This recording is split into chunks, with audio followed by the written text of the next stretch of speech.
Don't tell me why I did a hate watch. Don't tell me why I watched the game. Don't tell me why I thought that something would happen. Don't tell me why I had any hope. Don't tell me why I believed in the Everton team that have won one in the last how many visits to Anfield. Don't tell me why. Just watch the video and just laugh at me because I'm a fool. I keep doing this to myself. I keep thinking Liverpool are going to have an off day. There was so many situations, so many scenarios I had in my head to think, you know what, man? 12:30 kickoff. They've just had a hard-fought win against Atletico Madrid. I thought, you know what? The situation with Simeone and the euphoria and the emotion, Champions League night, first one of the season. I thought, you know what? An Everton team that have got a week off, that have had a fairly good start to the season, who are, look, rejuvenized, revitalized, re-energized, you know what I mean, bro? Every word you can think of that gives you a little bit of inspiration, a bit of hope, bro. They looked that. They've had one defeat prior this season to the game and against Leeds, which you'd thought to yourself, you know what, man? It weren't a bad result. Then Liverpool happened. This Liverpool team are really, really pissing me off. 5 in 5 now for Liverpool. 5 in 5 for Liverpool.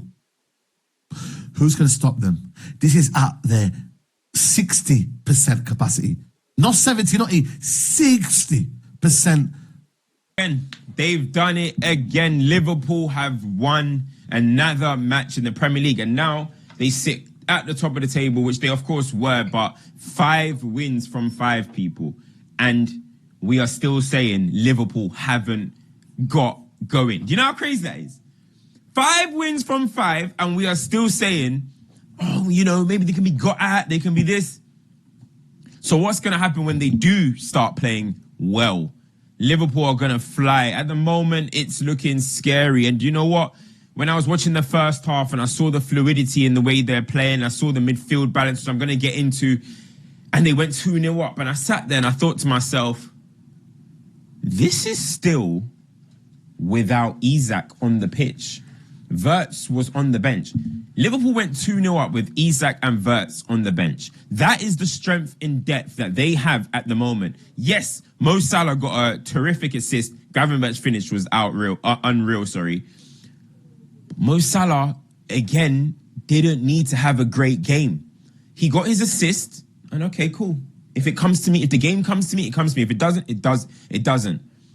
Last season, it felt like Salah was having to go on demon time. He was having to be on demon mode for Liverpool to win games. He was doing historic numbers, all this type of stuff.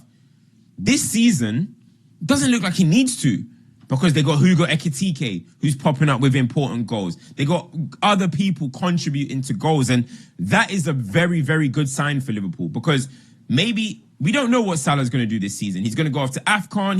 We don't know. So they need other people to contribute. We expect Salah to still score goals, still contribute. But the fact that other people now, when you compare last season, you think about Darwin Núñez, you think about Luis Diaz, you think about, obviously, Jota, he'd be in and out of games. They wasn't always contributing statistically. Liverpool 2, Everton 1. I've been away for a minute. And I come back to a Liverpool win. Shock. 6 wins in a row. I'm not even here to mock it. I'm not even here to be unjust about what I just saw. Because for me, that might be Liverpool's best performance. Even though it was about 45, 55 minutes. In total, in my opinion. But it's a derby. It's the Merseyside derby. It's a beautiful moment for Diogo Jota. Rest in peace as well. So it meant something. I liked it. I actually was thoroughly entertained. Before you get into it, though, you might notice there's a bunch of Man City shirts. So since I've been away, I don't even see a Man United shirt anywhere. Funny old game, isn't it? Nasty work. Just like your club, nasty work. But smash the likes. If you're brand new, so do subscribe. I do a lot of these breakdowns. I'm not here to be salty. Maybe just a little bit.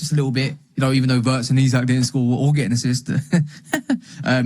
But yeah, well done. 6 wins on the trot, 5 in a row in the Premier League.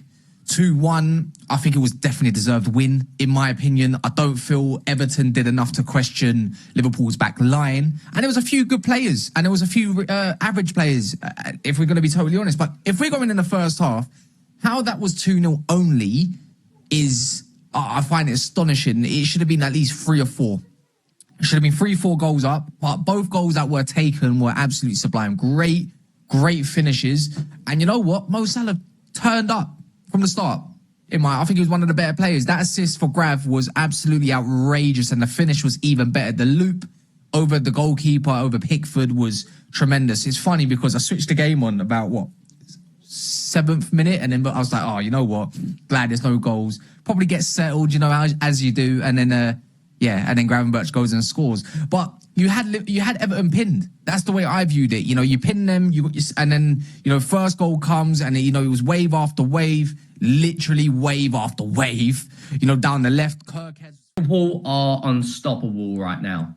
5 wins from 5 in the Premier League. 6 wins out of 6 when you include their Champions League game. This game didn't have a huge amount of drama compared to their other 5. Ryan Gravenberch. That first goal is absolutely insane. Mohamed Salah, who apparently is finished. I'd love to know what people keep saying when he's already got 5 GA in 5 games. Hugo Ekitike as well. The player that wouldn't fit the Liverpool system is what people were writing in my comments. 3 goals in the Premier League, 4 goals in a Liverpool shirt, and over 5 GA so far. They look inevitable. They look like they're playing like champions right now. I'm not going to lie to you guys. I'm going to be brutally honest.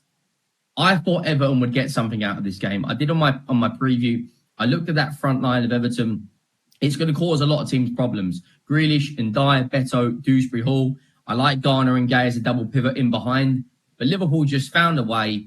They started the game really, really strong. I think that's 4 goals this season in all competitions in the opening 10 minutes. They're starting games strong. They're managing to see games out. They reduced Everton to only 2 shots on target. They had more possession, more shots. We're going to break it all down. We're going to talk about the goals, and we're going to talk about Liverpool and their run of games they have got coming. Another win.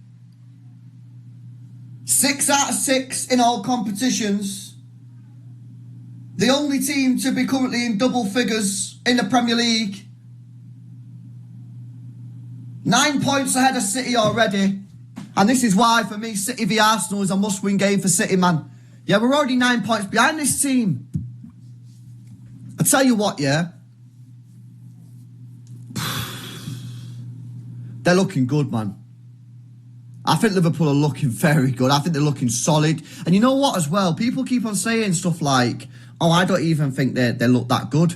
They're winning 5 out of 5 in the Premier League. They won 6 out of 6 all competitions.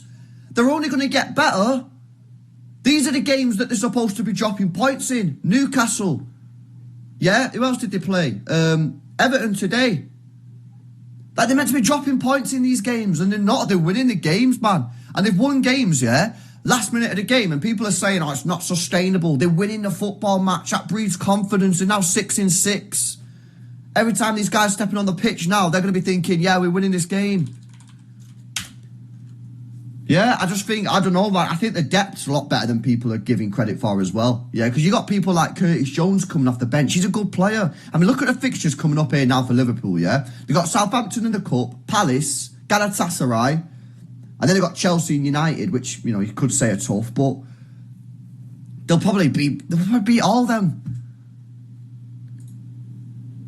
Ekitike, by the way, I think this guy's... I don't really... I said, right, before Liverpool signed Isak, people were saying to me, LB, what do you think about Liverpool signing Isak? I said, I don't actually think it's going to make that much of a difference.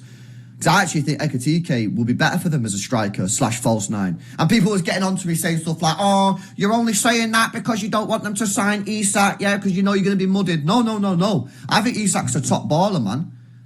The way he drops in, links up the play... I don't know, man. It's weird, man. I'm looking at their team and I'm looking at players like Kirkes, Bradley, yeah, Gakpo, who are not the best players in the world, but they just keep getting the job done. They keep getting 3 points. They're getting the job done, and at the end of the day, that's the aim of the game.